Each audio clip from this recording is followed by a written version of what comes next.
Newcastle may be about to take another important step behind the scenes. And no, it's not a player signing, but rather someone who could change the direction of the club in a quiet but decisive way. In addition, an Asian football star could appear in Eddie Howe's squad, and two of our players are competing for a major prize in the Premier League. Stay with me until the end and I'll explain everything. Like, subscribe to the Magpies news channel and activate the bell, because here we have the latest news from Newcastle every day. Newcastle United is keeping an eye on a name that, at first glance, may go unnoticed by many, but who has a respectable resume. We're talking about Johan Lager, the former football director of Hammarby in Sweden. He recently left the club after 15 years with the club, and with great respect. He won a championship, a cup, and put the women's team at the top of Sweden. And what does this have to do with us? Everything. Newcastle has already made it clear that the women's project is a priority.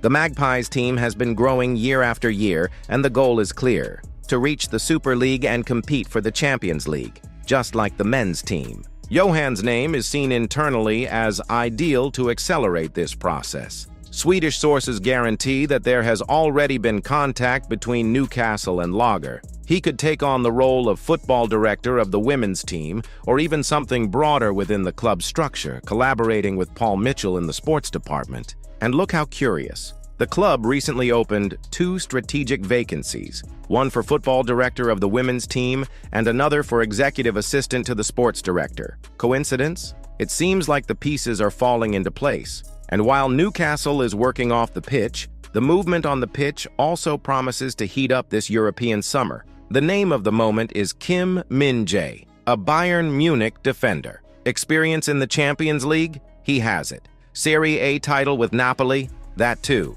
AFC Asian Player of the Year award? It's in the cards. And guess what? He's considered surplus to requirements at Bayern, which could make things easier. The 28-year-old South Korean is valued at around $40 million, and although he says there's no reason for him to leave, things are hot behind the scenes. Chelsea, Saudi Arabian clubs, and even a return to Italy are on the radar, but Newcastle are keeping an eye on him and have a few trump cards. One of them, a tour of South Korea this summer, with a friendly against Tottenham. Have you thought about the commercial impact of having a name like Kim Min-jae in the squad? And it doesn't stop there. Newcastle are also monitoring young Dean Heidzen, but with Chelsea leading the race for him, Min-jae appears to be a more viable alternative. Furthermore, the Magpies are keeping an eye on the youth market. The Malian Messi, Abubakar Maiga, just 16 years old, is also on their radar. Having played well in the youth ranks and being interested in Barcelona and Chelsea,